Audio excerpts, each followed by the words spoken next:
Good morning and welcome to the Fire, Emergency and Protective Services Committee. It is now 10:08 and we'll start with the land acknowledgement. As we gather, we would like to acknowledge on behalf of Council and our community that we are meeting on the traditional territory of the Algonquin people. We would like to thank the Algonquin people and express our respect and support for their rich history, and we are extremely grateful for their many and continued displays of friendship. We also thank all the generations of people who have taken care of this land for thousands of years. I'll call upon the clerk for a roll, please. Chair McWhorter. Present. Councillor McDonald. Present. Councillor Cebulski. Present. Chair McWhorter, we have quorum. Thank you. Clerk Everett, there's any declaration of interest? Seeing none, we'll move on. So our first item is C1, which is the Renfrew Fire Department monthly update, to be given by Chief Guest, and it's all yours. Thank you, and through you, Mr. Chair. So this is the Renfrew Fire Department monthly report for the month of December 2023. So as you can see, the annual comparison, total calls for the month, we are up. We had 24 calls in the month of December compared to the previous year. We had 13. Some of that is attributed to an increase in extrication and MVC calls, and also a few more fire alarm activation calls. Moving on to monthly training. So in the month of December, our full-time crews conducted training on medical first response. Ensuring familiarity with our equipment and maintaining core skills is essential. The department responds to numerous locked door response calls, and this could result in the need to administer medical first aid or medical attention. This training could also be utilized at fire department training evolutions, at any emergency scene, or potentially when off duty. Firefighters are also working on fire prevention courses as well as their annual classification curriculum. Our volunteer firefighters are continuing to work through their Firefighter 1 certification. They reviewed the pertinent and pertaining chapters through the OFC online training portal and attended the station to practice the required skill sets in the topics of emergency scene lighting and portable fire extinguishers. Firefighters also conducted inspections of all their PPE, their personal protective equipment, to ensure that their gear is in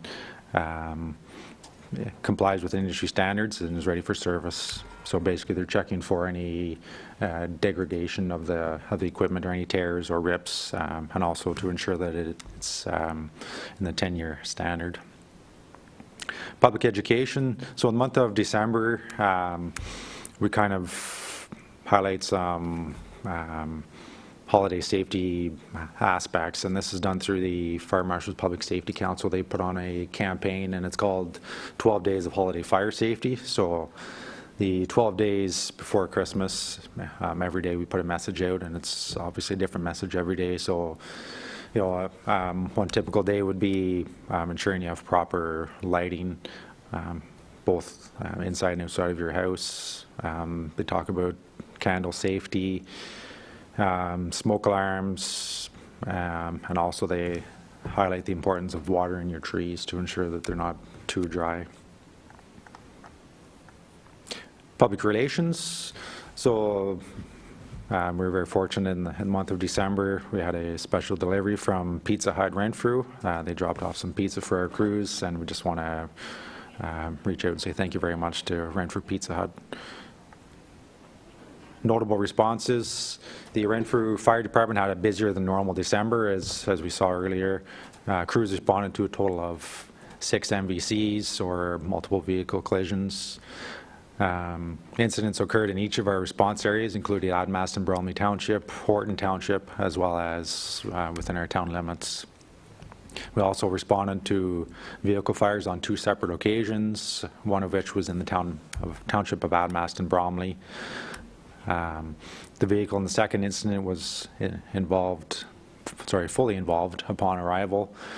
Crews quickly worked to extinguish the fire, and this fire actually originated in the engine compartment.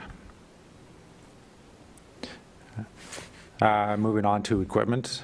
This was a capital budget item for 2023.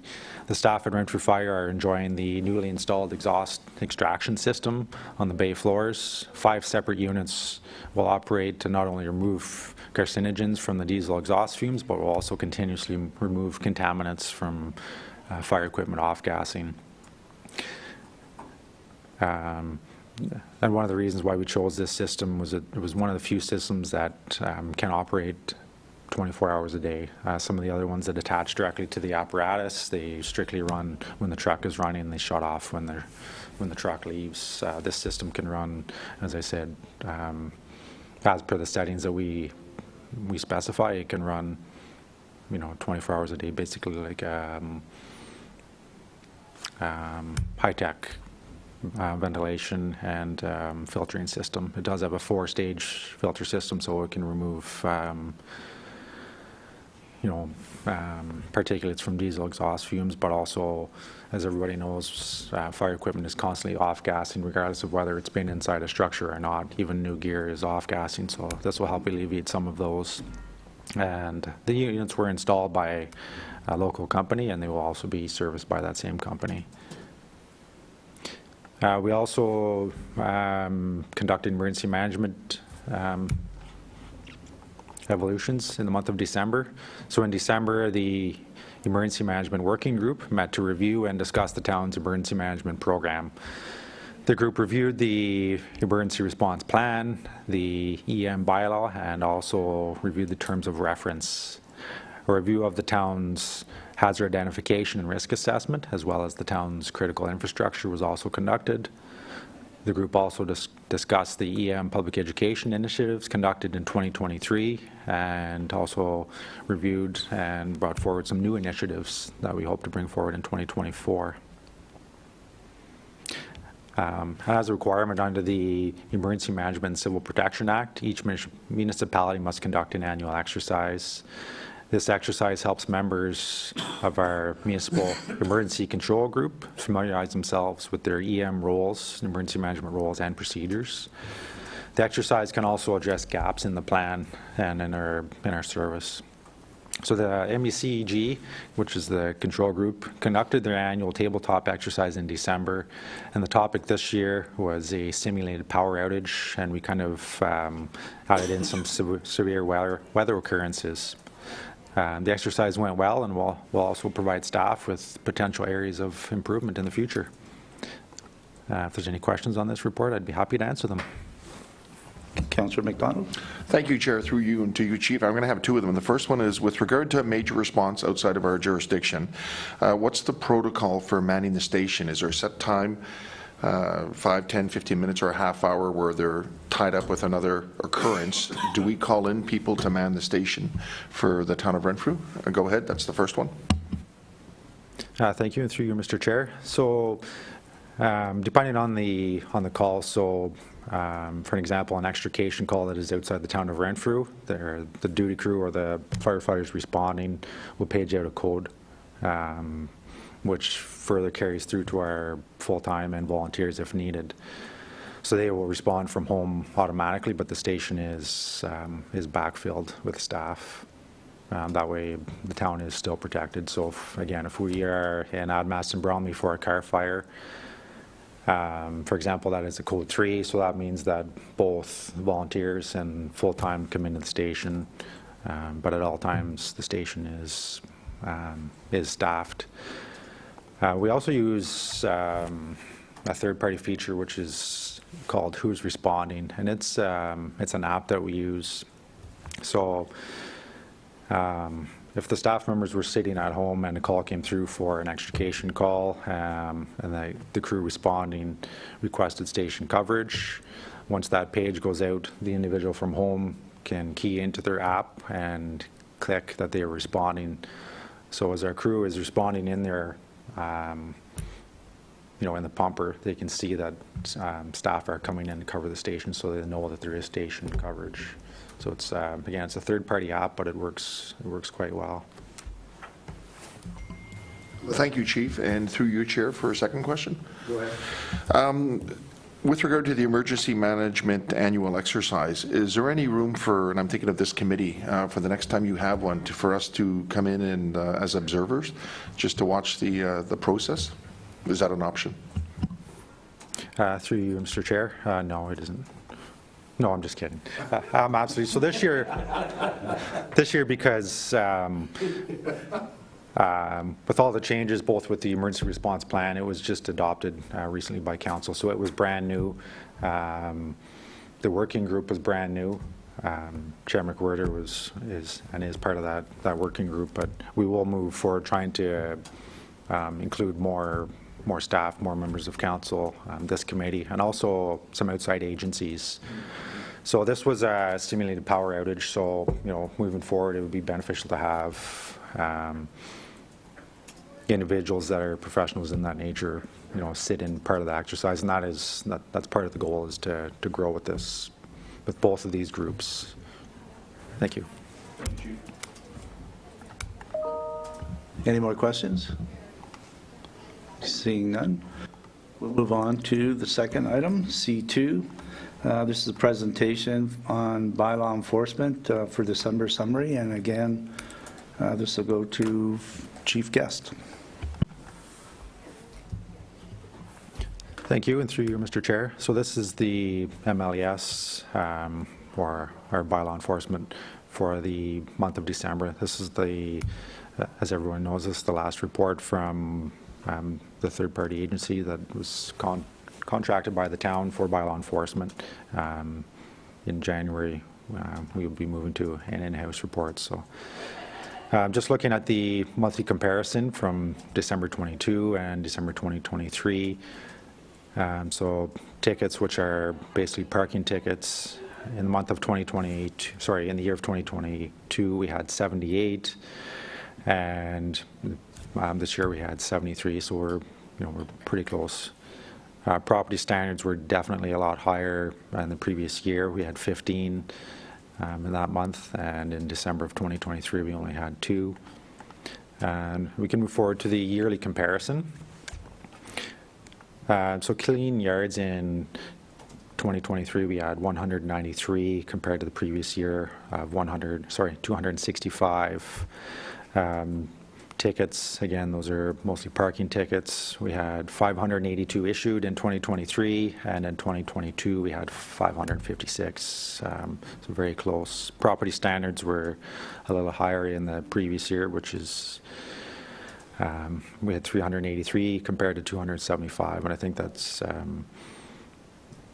hopefully that's foreshadowing to what's going to happen. Property standards eventually will continue to diminish as we deal with those incidents. If there's any questions on this, I'd be happy to answer them. Thank you. Councillor McDonald. Thank you, through you, Chair, and again to you, Chief. As we move forward, the MLS is behind us. Can we have a proper, we've talked about this before, can we have a proper way of tabulating the data moving forward? Because I think before, we'll use clean yards. If they went back to a certain situation 4 times, they kept counting it as a call. Is there any way to, when the original call comes in, we identify it and put it in the proper column? And where I'm getting to is if there's follow-ups to that call, that there's maybe a separate column that tabulates and calculates the follow-ups, because that's a totally different beast than the original call. So I think, and maybe you are, I don't know, but if we can have a different way of tabulating some of the data that we get, that we receive, so that it can be properly reported out to committee and to the public. So that's something that I think there was a flaw with the previous system in terms of proper capture. So is that something you're looking at? Through you, Mr. Chair, absolutely. I think it's beneficial to see both the total number, but also to know how many occupancies were visited. So, if it was 23, but we were there 5 times, I think we can highlight both of those. And we are looking at making some modification to this report, and we're happy to take recommendations and feedback from committee council and yourselves to what you want to see on the monthly reports, or if you want to see some things quarterly or annually, that's fine. We're happy to provide you with any information that you would request. You, Clerk. Also, just something that the town is working on is the new system that we have for incoming calls and for complaint database. So we are using a program called Access E11. So it will help identify key areas because it geotags those areas as well. So we will have access to that information not only for bylaw incidents, but for like road maintenance, anything like that. So that'll all tie in. So as staff get kind of up and running with that, we'll see that information come forward kind of I think a more, easier, palatable way. So just know that that is in the works and we'll get there. Any further questions? Councillor McDonald? I was waiting to see if Kyle was going to throw his hand up. The second one I'm going to have is an update with regard to the 2 bylaw officers. Just give us an idea of what the training sessions are like and when they become, I guess, fully operational. Go ahead. Thank you. Thank you, through you, Mr. Chair. So the 2 bylaw officers did start in December. We wanted them to do some onboarding and some initial training prior to full engagement within the town. So they started December 28th. They were in for a few days. Again, the onboarding process is familiarity with the town policies and procedures. Any standard operating procedures or guidelines that they have to follow, and also some familiarity, with the town bylaws. Regardless of where the individuals had worked before, every municipality is different. Does that answer your question? Yes. Just to follow up, with regard to when do they, what do you see in terms of a time frame when they become fully operational? Or I know training is usually ongoing, but when this basic initial training is complete. Thank you. Thank you, through Mr. Chair. So their day-to-day operations are up and running, to 100% capacity. They're working 7 days a week. Between the 2 officers. So as much as they're training, it's much like the fire service where every day you're learning something new, so it's continuously training. But they are out on the streets. They're conducting parking enforcement. They've been out conducting overnight winter parking enforcement as well as dealing with incoming calls, which are, as the clerk mentioned, entered into Access E. So they're dealing with concerns and complaints as well. So they are fully operational at this time. Thank you. And to you, Chief, I have a question also. I haven't seen them out, so maybe is there a certain uniform? I never heard anything about whether we have our own uniforms. I remember at one time we did have our own police, we had our own uniforms. Do these guys have something that's identifiable that they wear? Or they're not, I'm just assuming they're not dressed as firemen. So, good question, through you, Mr. Chair. So they do have full uniforms. It does have the town crest, and it says bylaw enforcement on the crest. So they're issued pants and shirts and a jacket as well. Some of the items haven't come in yet because there's a bit of a turnaround and a bit of a delay. But for the most part, they do have the shirts and pants and ways to, to identify themselves. It becomes more difficult in the extreme cold because they're trying to keep warm. So I'm sure you'll see them out and about, though. They're on the street every day. Thank you. Thank you. Any further questions? Seeing none, we'll move on to item D, which is reports. Seeing none, we'll move on to item E, communications and petitions. And seeing none, we'll move on to, I need a mover for that Fire and Emergency Protection Services Committee confirm the minutes of the committee meeting 2-2023 dated December 12th, 2023. Mover, please. Councillor Sabowski. Thank you, Councillor. Any discussion? Seeing none, all in favor? Passed. Thank you. Upcoming meeting on the committee. Next meeting will be scheduled for February 20th, 2024 at 10 a.m. Just want to remind everybody, you can see this on YouTube, and going forward, you can see all the committees on YouTube. And we are officially adjourned at 10:28. Thank you.